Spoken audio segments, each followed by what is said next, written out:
यहाँ से क्या पता लगा, pKa is inversely proportional to Ka, pKa Ka के इनवर्सली प्रोपोर्शनल होगा। तो Ka की वैल्यू इंक्रीज करोगे एसिडिटी इंक्रीज हो जाएगी। ठीक है, एसिड टू टाइप्स के होते हैं, weak and strong. Weak acid क्या होंगे, जो पार्शियली आयनाइज करते हैं, और एसिड्स कौन होंगे, जो कंप्लीटली आयनाइज कर जाएं। ठीक है, तो इनऑर्गेनिक एसिड जो होते हैं वो स्ट्रॉन्ग एसिड्स होते हैं। Inorganic acids are strong acid. तो इनऑर्गेनिक एसिड कौन, तो इसके लिए एक बात यहाँ पे ये भी लिख सकते हैं, एसिडिक स्ट्रेंथ जो होती है, एसिडिक स्ट्रेंथ डायरेक्टली प्रोपोर्शनल होती है K, क्योंकि इसकी जरूरत पड़ेगी। Acidic strength directly proportional to K, K increases acidity, Ka increases acidity. कभी कभी Ka की वैल्यू पे देता, K increases acidity. Inorganic acid strong होते हैं, और organic acid strong. Inorganic acid कौन कौन है, जैसे कि H2SO4, HNO3 भी यूज करते हैं, एंड HCl। तो H2SO4 is stronger than HNO3 and HNO3 is stronger than H0। ठीक है, ऑर्गेनिक एसिड कौन कौन होंगे, ऑर्गेनिक एसिड कौन कौन हो सकते हैं, RSO3H sulphonic acid stronger than carboxylic acid. Carboxylic acid stronger होता है फिनोल से, फिनोल भी एसिड है। एंड देन ये एसिडिक स्ट्रेंथ का ऑर्डर, लेफ्ट टू राइट चलने पर एसिडिटी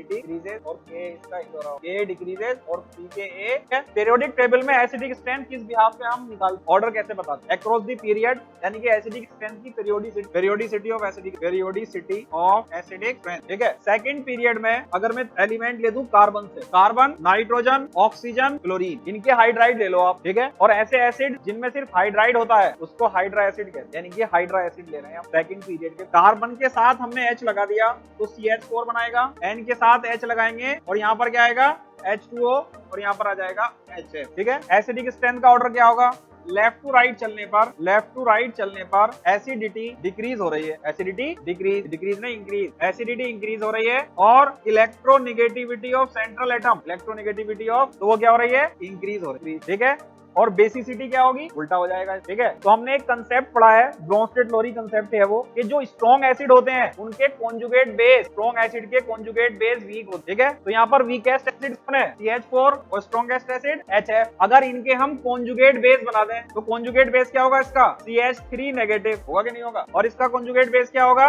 NH2 नेगेटिव। इसका कॉन्जुगेट बेस क्या होगा, OH नेगेटिव। इसका कॉन्जुगेट बेस क्या होगा, F नेगेटिव। ठीक है, कॉन्जुगेट बेस, तो इसमें बेसिक स्ट्रेंथ किसकी ज्यादा होगी, जो लीस्ट एसिडिक है उसका कॉन्जुगेट बेस स्ट्रॉन्ग होगा। तो लेफ्ट टू राइट चलने पर बेसिक स्ट्रेंथ पर क्या फर्क पड़ेगा, बेसिक स्ट्रेंथ डिक्रीज हो रही है। ठीक है, अगर सेंट्रल एटम की इलेक्ट्रोनेगेटिविटी हो तो बेसिसिटी डिक्रीज होगी, तुम्हारी पहली क्लास है बेटा, थोड़ा सा कंसेप्ट पेचीदा समझ रहे हो नहीं, मतलब बीच से तुमने एंट्री समझने की कोशिश पूरी करना, और समझ में नहीं आए, अच्छा हाँ मैं हिंदी बोल रहा हूँ, लिख इंग्लिश। हाँ, तो ये तुम्हें 1 महीना परेशानी पड़ेगी बेटा, बस 1 महीने के बाद हीरो बन जाओगे। ठीक है, और यूपी वार्ड वाले बच्चे इंटेलिजेंट बहुत आगे, ये थोड़ी सी प्रॉब्लम शुरू में आएगी, के बाद सब सही हो। ठीक है, बेसिक स्ट्रेंथ डिक्रीजेस, और इसमें क्या होगा, सेंट्रल एटम की इलेक्ट्रोनेगेटिविटी इंक्रीज हो रही है ना, आ रही बात समझ में। तो ये कंसेप्ट बहुत इंपॉर्टेंट है, और न्यूक्लियोफिलिसिटी में भी ये कंसेप्ट लगता है। पीरियड में न्यूक्लियोफिलिसिटी और बेसिसिटी का ऑर्डर सेम होता है। न्यूक्लियोफिलिसिटी पढ़ेंगे, न्यूक्लियोफिलिसिटी क्या है, strong nucleophile can replace weak nucleophile. Substitution reaction जब पढ़ेंगे तो वहां पर न्यूक्लियोफिलिक सब्स्टिट्यूशन आता है, न्यूक्लियोफाइल क्या करता है, सब्स्टिट्यूट करता है लिविंग ग्रुप को। तो ऐसा कहा जाता है,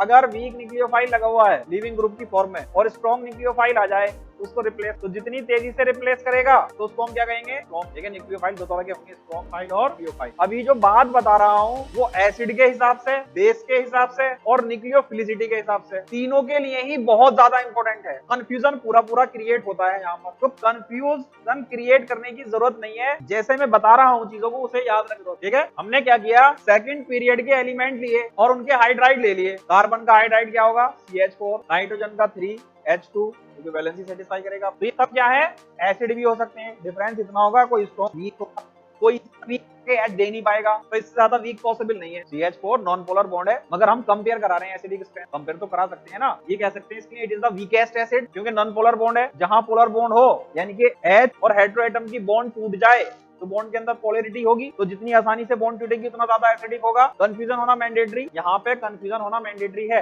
और जिसे कंफ्यूजन नहीं हो रहा है तो मतलब वो समझने की कोशिश, no study no confusion, more study more होता है।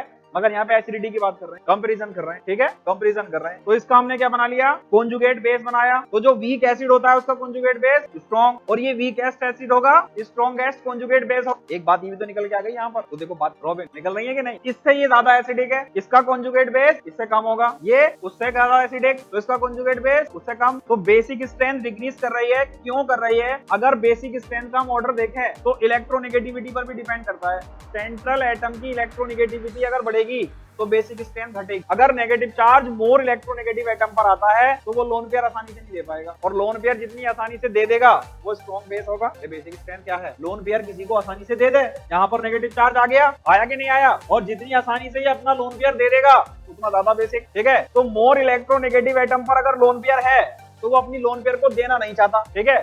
लेस इलेक्ट्रोनेगेटिव एटम पर अगर लोन पेयर आई वो इजीली अपनी लोन पेयर को दे सकता है। तो यहाँ पर ये क्या है, लेस इलेक्ट्रोनेगेटिव एटम पर negative charge, carbon is the less electronegative atom, और उसको नेगेटिव चार्ज आ गया तो अपनी लोन पेयर आसानी से दे देगा। जितनी आसानी से अपनी लोन पेयर दे देगा उतना बेस स्ट्रॉन्ग बेस होगा, उतना स्ट्रॉन्ग बेस। तो इसको हम कह सकते हैं स्ट्रॉन्गेस्ट बेस, स्ट्रॉन्गेस्ट बेस अपनी लोन पेयर बहुत आसानी से दे देगा। तो पीरियड में बेसिसिटी और न्यूक्लियोफिलिसिटी का ऑर्डर सेम होता है। Basicity is directly proportional to nucleophilicity. अगर मैं इसे तेज कर दूंगा तो आवाज मेरी सब, अरे टम्पू लगा के लिख लो ना इस बात को, टेंशन लेने की जरूरत क्या है। Across the period, across the period, across the period. तो पीरियड में जब भी चलते हैं लेफ्ट टू राइट चलते हैं, और ग्रुप में टॉप टू बॉटम, दाएं से बाएं, दाएं से बाएं, दाएं से बाएं, बाएं से दाएं। Across the period left to right, बाएं से दाएं, बाएं से दाएं चलेंगे। अक्रॉस दी पीरियड बाएं से दाएं चलते हैं। तो बेसिसिटी डायरेक्टली प्रोपोर्शनल होती है किसके, न्यूक्लियोफिलिसिटी, या न्यूक्लियोफिलिसिटी डायरेक्टली प्रोपोर्शनल होती है बेसिसिटी के। न्यूक्लियोफिलिसिटी का ऑर्डर और बेसिसिटी का ऑर्डर सेम। बात समझ में आई कि नहीं। और एक ग्रुप ले लेते हैं, तो रफ कर दो इस वाले पार्ट को, क्या पहला निकालना आसान है, दूसरा निकालना। बात समझ में आई। यहाँ पर क्या हो रहा है, इलेक्ट्रोनेगेटिविटी इंक्रीज हो रही है एसिड्स में। सेंट्रल एटम की इलेक्ट्रोनेगेटिविटी इंक्रीज होगी, के की वैल्यू क्या होगी, इंक्रीज हो जाएगी। इलेक्ट्रोनेगेटिविटी डायरेक्टली प्रोपोर्शनल टू के। जिस एटम पर हाइड्रोजन लगा हुआ है अगर उसकी इलेक्ट्रो बढ़े, के की वैल्यू बढ़े। एसिड के केस, हम बेसिक केस में नहीं देखेंगे, एसिड के केस। तो एसिड के लिए हम क्या लिख सकते हैं, इसमें क्या हो रहा है, लेफ्ट टू राइट चलने पर, लेफ्ट टू राइट चलने पर इलेक्ट्रोनेगेटिविटी बढ़ रही है सेंट्रल एटम की, तो के की वैल्यू क्या होगी, इंक्रीज होगी। तो यहाँ पर इलेक्ट्रोनेगेटिविटी, इसके केस में क्या हो रहा है, इलेक्ट्रोनेगेटिविटी, और इसके लिए यूज करेंगे केबी, इसके लिए केबी आ जाएगा, ठीक है। तो भी कंफ्यूज नहीं करते हैं एसिड से, जैसा ऑर्डर बताया वैसे याद रख लो। और ये भी एक ऑर्डर है, हमसे पूछे बेसिसिटी और न्यूक्लियोफिलिसिटी, तो अक्रॉस दी पीरियड न्यूक्लियोफिलिसिटी और बेसिसिटी का ऑर्डर सेम है, ठीक है। यहाँ तक तो क्लियर है ना बात। अब हम लेते हैं periodicity of acidic strength across the group. Group में क्या होगा, निशान कुछ कहना चाह रहे हो क्या निशान? हाँ, न्यूक्लियोफिलिसिटी क्या है, ये तो टॉपिक पढ़ाएंगे अभी, बहुत बड़ा टॉपिक है न्यूक्लियोफिलिसिटी। न्यूक्लियोफिलिसिटी तो पढ़ाई नहीं है, आज पहली बार नाम लिया है। रिलेशन बताया है, जितनी आसानी से फंक्शनल ग्रुप को ये रिप्लेस कर देगा न्यूक्लियोफाइल, उतनी न्यूक्लियोफिलिसिटी ज्यादा होगी और जरूरत पड़ेगी न्यूक्लियोफिलिक सब्स्टिट्यूशन रिएक्शन में। तो अभी वो हमारा टॉपिक भी नहीं है, आने वाले टाइम में इस कंसेप्ट को लगाएंगे वहां पर। क्लियर, चलो आगे बढ़ते हैं। अक्रॉस दी ग्रुप, ग्रुप में चलते हैं, लोगो नहीं आएगा। ग्रुप HX ले लीजिए, हेलोजन एसिड, ये तो खुद ही कह रहा है हेलोजन। कौन कौन होते हैं, HF, HCl, HBr, HI। Top to bottom चलने पर एसिडिक स्ट्रेंथ बढ़ती है, एसिडिक स्ट्रेंथ बढ़ती है, ठीक है। क्यों, साइज बढ़ता है, साइज बढ़ता है, ठीक है। तो साइज इंक्रीजेस, एसिडिटी इंक्रीजेस, के इंक्रीज करे। ग्रुप में क्या है, एसिडिटी डिपेंड करेगी साइज पर, एसिडिटी डिपेंड करेगी साइज पर, और पीरियड में एसिडिटी डिपेंड करेगी इलेक्ट्रोनेगेटिव डिफरेंस, ठीक है। एसिडिटी, हाँ, सेंट्रल एटम का साइज बढ़ेगा तो क्या होगा, H जितनी आसानी से ये देगा उतनी आसानी से बॉन्ड टूटेगी, न्यूक्लियस से दूर भाग रहा है। तो ग्रुप में साइज पे डिपेंड कर रही है। एक ये एसिड, इनके कॉन्जुगेट बेस भी ले सकते हैं हम, कॉन्जुगेट, ये रफ कर दूं। एसिडिक स्ट्रेंथ का ग्रुप और पीरियड में ऑर्डर अलग अलग। फैक्टर एसिडिटी और बेसिसिटी किस पे डिपेंड कर रही है, ग्रुप में डिपेंड कर रही है साइज पर, और पीरियड में डिपेंड कर रही है electronegative. Clear my point, rough कर दूं, बात समझ में आ रही है। अगर हम इसके आयन ले लें कॉन्जुगेट बेस, HF का कॉन्जुगेट बेस क्या होगा, F नेगेटिव। HCl का कॉन्जुगेट बेस क्या होगा, Cl नेगेटिव। HBr का कॉन्जुगेट बेस क्या होगा, Br नेगेटिव। HI का कॉन्जुगेट बेस क्या होगा, I नेगेटिव, ठीक है। स्ट्रॉन्ग एसिड कौन है, HI, इसका जो बेस होगा वो वीक होगा, तो स्ट्रॉन्ग बेस कौन है, F negative. F negative is strong base. तो यहाँ पर लेफ्ट टू राइट चलने पर बेसिसिटी का ऑर्डर क्या होगा, basicity decreases, size increases, basicity decreases, size. Acid में साइज बढ़ेगा तो एसिडिटी बढ़ेगी, और बेस में साइज घटेगा तो बेसिसिटी बढ़ेगी। उल्टा हो जाएगा कि नहीं होगा, एसिड में साइज बढ़ रहा है, एसिडिटी, और यहाँ पर साइज के इनवर्सली प्रोपोर्शनल होगी ना अभी। तो साइज के ग्रुप में एसिडिटी डायरेक्ट प्रोपोर्शनल और बेसिसिटी इनवर्सली प्रोपोर्शनल, और बेसिसिटी एंड न्यूक्लियोफिलिसिटी भी इनवर्सली प्रोपोर्शनल। यानी कि न्यूक्लियोफिलिसिटी का ऑर्डर क्या, ये न्यूक्लियोफाइल भी तो है, जो बेस है वो न्यूक्लियोफाइल भी हो सकता है। कब न्यूक्लियोफाइल होगा और कब बेस होगा। कब बेस कहेंगे और कब न्यूक्लियोफाइल कहेंगे एक ही चीज को, ये डिपेंड करेगा। ठीक है, अभी तो बहुत सारी कहेंगे। ठीक है, रुको अभी बताता हूँ, ये अभी कंफ्यूजन तुम्हारा दूर करो। Nucleophilicity inversely proportional to basicity, कहां पर? Across the group. अक्रॉस ना कहेगा, डाउन द ग्रुप कहेंगे, down the group, down the group, down the group. Group में टॉप टू बॉटम चलेंगे, ग्रुप में टॉप टू बॉटम जब चलेंगे तो न्यूक्लियोफिलिसिटी और बेसिसिटी ऑर्डर उल्टा हो जाए। ठीक है, कब न्यूक्लियोफाइल कहेंगे और कब बेस कहेंगे? बेस भी न्यूक्लियोफाइल है और न्यूक्लियोफाइल भी बेस है, यही तो है। न्यूक्लियोफाइल क्या होता है? इलेक्ट्रॉन रिच द न्यूक्लियोफाइल, और बेस क्या होता है? Electron rich species is the base. तो बेस को ही न्यूक्लियोफाइल कह रहे हैं और न्यूक्लियोफाइल ही बेस है कि नहीं? दोनों बातें एक ही हैं। तो कब न्यूक्लियोफाइल कहें, कब बेस कहें, ये भी तो एक कहानी है अपने आप में।